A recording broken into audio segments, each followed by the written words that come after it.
Изминативе години дирекцијата за заштита и спасување постојано била маргинализирана, зашто ситуацијата во оваа институција е очајна и разочарувачка. Вака истакна првиот човек на дирекцијата Аднан Џаферовски, кој присуствуваше на координираната вежба за гаснење шумски пожари и заштита од поплави во Дојран. Според него, до крајот на годинава се очекува материјално-техничката опременост на дирекцијата да биде подобрена. За жал морам да констатирам дека во моментов можеме само да импровизираме. Една од работите кои не можат да трпат импровизација е заштитата и спасувањето. Ние во дирекцијата за заштита и спасување работиме интензивно на сега подигање на моралото.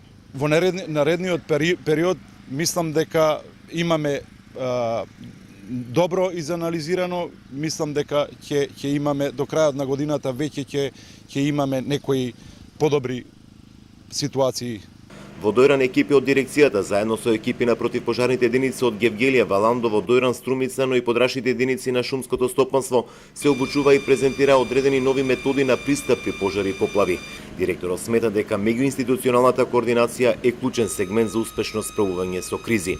Со првите анализи се покажа дека меѓуинституционалната соработка била скоро никаква. Одма пристапиме кон една поширока дебата и анализа околу соработката, меѓуинституционалната соработка и одма ги направивме првите резултати. Вежбата во Дојран е дел од планот на континуираната обука и координираност на тимовите и представниците од повеќе институции при гаснење шумски пожари и поплави. Директорот Џаферовски смета дека на тој начин ќе се воспостави сигурен систем за цивилна заштита на граѓаните.